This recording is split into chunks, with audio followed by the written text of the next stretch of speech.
Good morning student. मैं आपकी हिंदी की अध्यापिका अनीता नायक। पिछले वीडियो में मैंने बच्चों रस समझाए थे। अब इस वीडियो में मैं शब्द गुण या काव्य गुण समझा रही हूँ। शब्द गुण या काव्य गुण क्या होते हैं, ध्यान से समझेंगे। काव्य में आंतरिक सौंदर्य तथा रस के प्रभाव एवं उत्कर्ष के लिए स्थायी रूप से विद्यमान मानवोचित भाव और धर्म या तत्व को शब्द गुण या काव्य गुण कहते हैं। यह काव्य में उसी प्रकार विद्यमान होते हैं जैसे फूल में सुगंध। फूल में सुगंध के बिना फूल का कोई अर्थ नहीं है, उसी तरह से काव्य में ये शब्द गुण या काव्य गुण होते हैं। अब अपन परिभाषा पढ़ेंगे। काव्य की शोभा करने वाले या रस को प्रकाशित करने वाले तत्व या विशेषता का नाम ही शब्द गुण है। आगे काव्य गुण या शब्द गुण कितने प्रकार के होते हैं? काव्य गुण या शब्द गुण मुख्य रूप से 3 प्रकार के होते हैं। नंबर 1 माधुर्य गुण, नंबर 2 ओज गुण, नंबर 3 प्रसाद गुण। अब इसे अपन इनकी परिभाषा और उदाहरण समझेंगे।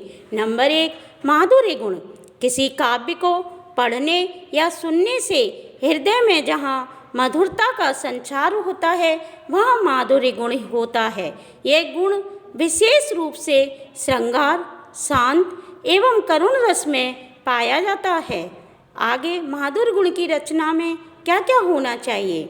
माधुर्य गुण की रचना में पहला पॉइंट, माधुर्य युक्त काव्य में कानों को प्रिय लगने वाले मृदु वर्णों का प्रयोग होता है, जैसे का, खा, गा, च, छ, ज, झ, त, द, न आदि। नंबर 2 कठोर वर्ण यानी संपूर्ण टा वर्ग टा, ठ, ड, ढ, ण के शब्द नहीं होने चाहिए। नंबर 3 अनुनासिक वर्णों की अधिकता। नंबर 4 लंबे लंबे सामासिक पदों का प्रयोग नहीं किया जाता। इस प्रकार हम कह सकते हैं कि कर्णप्रिय और प्रसन्नता कारक काव्य माधुर्य गुण युक्त काव्य होता है। आगे हम इसे उदाहरण के द्वारा समझें। बसो मोरे नैनन में नंदलाल, मोहिनी सूरत सावरी सूरत, नैना बने विशाल। दूसरा उदाहरण देखें। छाया करते रहे सदा तुझ पर सुहाग की छां, सुख दुख में ग्रीवा के नीचे हो प्रियतम की वहाँ। ये दोनों उदाहरण पढ़ने में हमें मधुर लग रहे हैं, हमारे हृदय में मधुरता का आवास हो रहा है, इसलिए यहाँ माधुर्य गुण है। दूसरा गुण है ओज गुण। ओज का शाब्दिक अर्थ है तेज, प्रताप या दीप्ति। जिस काव्य को पढ़ने या सुनने से हृदय में उत्तेजना, उमंग और उत्साह का संचार होता है उसे ओज गुण कहा जाता है। यह गुण मुख्य रूप से वीर, भीवस, रौद्र और भयानक रस में पाया जाता है। इस रचना के लिए जो जरूरी है वो है नंबर 1, इसमें संयुक्त वर्ण रा के संयोग युक्त टा, ठ, ड, ढ, ण का आधिक्य होता है।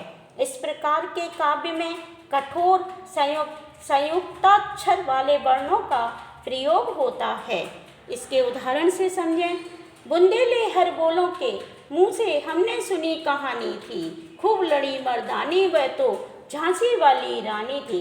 दूसरा उदाहरण देखें। अमर राष्ट्र उद्दंड राष्ट्र उन्मुक्त राष्ट्र यह मेरी बोली, यह सुधार समझौते वाली मुझको भाती नहीं ठिठोली। दोनों उदाहरण देखिए बच्चों आपने, दोनों से उदाहरणों से हमें वीरता का अनुभव हो रहा है, इसलिए इनमें ओज गुण है। तीसरा गुण प्रसाद गुण। प्रसाद का शाब्दिक अर्थ है निर्मलता, प्रसन्नता। जिस काव्य को पढ़ने या सुनने से हृदय या मन खिल जाए, हृदय में शांति का बोध हो, उसे प्रसाद गुण कहते हैं। जैसे अग्नि सूखे ईंधन में तत्काल व्याप्त हो जाती है, वैसे ही प्रसाद गुण युक्त रचना भी चित्त में तुरंत समा जाती है। यह गुण सभी रसों में पाया जाता है। इसके उदाहरण से समझें। आशीषों का आंचल भरकर प्यारे बच्चों लाई हूँ, युग जननी में भारत माता द्वार तुम्हारे आई हूँ। दूसरा उदाहरण देखें। तन भी सुंदर मन भी सुंदर, प्रभु मेरा जीवन हो सुंदर। अगला उदाहरण। हे प्रभु आनंद दाता, ज्ञान हमको दीजिए, शीघ्र हमारे दुर्गुणों को दूर हमसे कीजिए। हमने ये उदाहरण देखे। इन सभी उदाहरणों में पढ़ने से हमें प्रसन्नता का अनुभव हो रहा है और हृदय में बहुत शांति लग रही है, इसलिए यहाँ प्रसाद गुण है। आज बच्चों मैंने हिंदी व्याकरण से शब्द गुण या काव्य गुण समझाए। मैंने आप लोगों को समझाया कि शब्द गुण क्या होते हैं और कितने प्रकार के होते हैं। अब मैं आशा करती हूँ कि आप लोगों को समझ में आ गए होंगे।